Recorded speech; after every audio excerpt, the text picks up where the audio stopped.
What is going on YouTube? I am Germ here. Today we have some really big news coming out of the world of Valorant where we have the patch notes for patch 1.05. This is the first patch of Act 2 for Valorant. It's really exciting. We have a new agent. We have a lot of new stuff going on. We have some really cool stuff to talk about. So this should be an interesting patch. It's not the most balance changes or the most updates in the world or anything, but a new act starting and getting a new agent is pretty exciting. So we're going to be running through all that in this video today. Before we get into it, I just want to mention real quick that we recently unlocked channel memberships for just a couple dollars a month. You can help support me, my channel, and my content. If you enjoy my videos, if you enjoy anything we do here, if you get value from my videos, consider becoming a channel member today, and in return, you receive some really awesome, really dope member-exclusive, member-only perks that should hopefully make it worth your while, so it's a win-win for both of us. With that being said, here we go, getting right into today's video, which again is the Valorant patch 1.05 notes. So, here we go. First up, we have the agent update, which is obviously going to be Killjoy. She brings her killer robot buddies and round spectacles to Valorant. A new contract has been added to unlock Killjoy and her associated rewards. We have a video talking about Killjoy, all her abilities, all that. She's been revealed before. We don't really need to talk about her in this video. We've already gone over all of her stuff. So if you want to learn more about her, definitely check out my other videos about her. Otherwise, I'm sure a lot of people already know about her because she's been teased and released and a bunch of stuff this week. But she does come out in patch 1.05, which I believe is coming out right now in North America. I believe they're doing like a 4-hour maintenance for that right now. So it should be out sometime today for pretty much everybody. Next up, we have balance changes.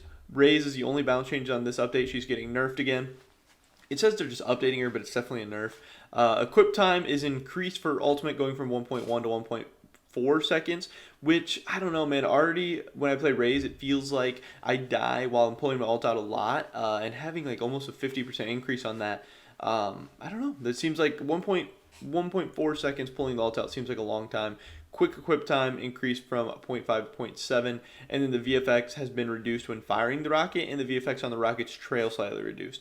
Now, these VFX being reduced, this is so when Raze shoots her ultimate, the enemy team actually has a chance to kill her, because right now when Raze shoots her ultimate, there's so much like paint and everything flying around that Raze kind of gets lost behind all that, and they can't really return fire on her. They can't really kill her. So I do think that is a good change because she can like take cover behind her rocket right now, which is kind of weird. There's just so much visual effect on the screen. So I actually do think that makes sense.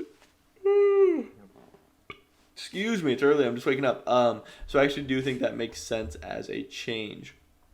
Next up, the blast pack damage is getting reduced from 75 to 50. They don't want it to be able to kill someone 150 to 0 if they have full armor. I think that makes sense. Very good change. And damage to objects now consistently does 600 damage. I'm not sure what damage it was doing before. I don't know why it was inconsistent. I don't know if there was a bug or something where it was doing different damage.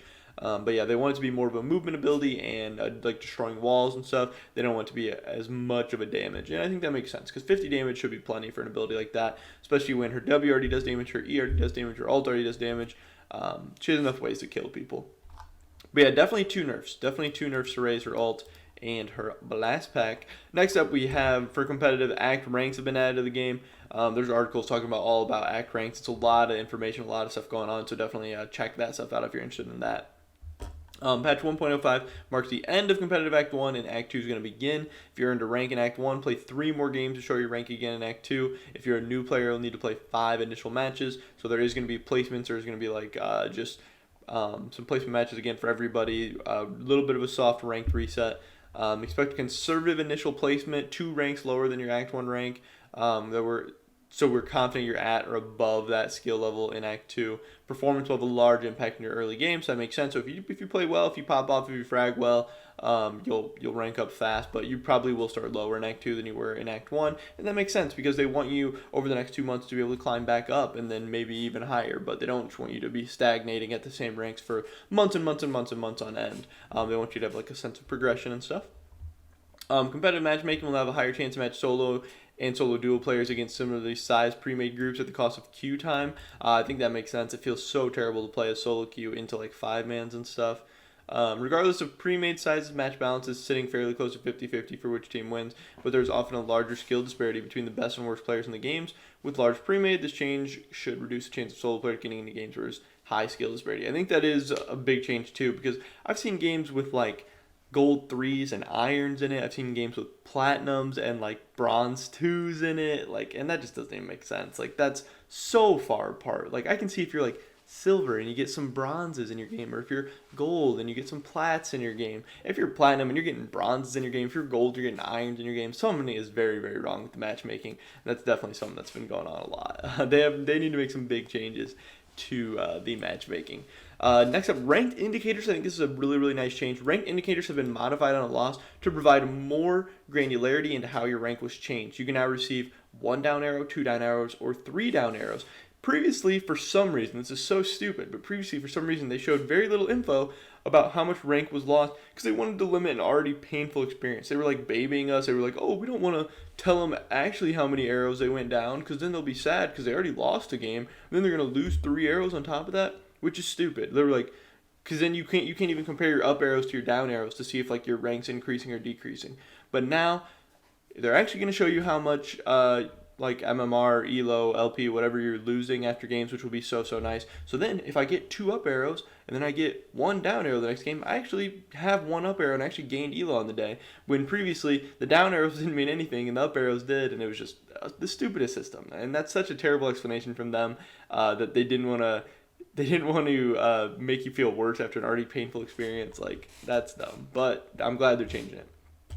They're also looking into ways of giving additional transparency around rank changes in the future patches. I think that's great. The more information, the better. People want to know what rank. People want to know how much they have to do to get to the next rank. People don't want to just have no idea. It's not fun.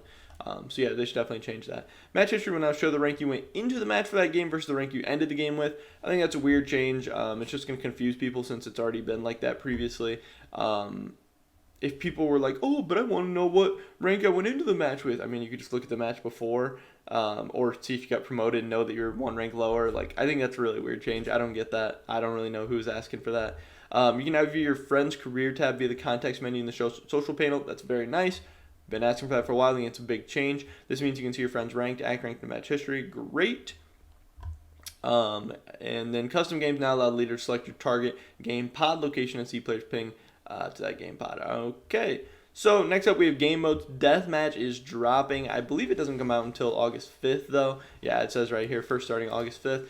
So it's 10-player free-for-all, first 30 kills, 6-minute time limit, which is nice because it'll be a fast game mode. No abilities, which is good. It's just gunplay. It's gun warm-up, gun practice.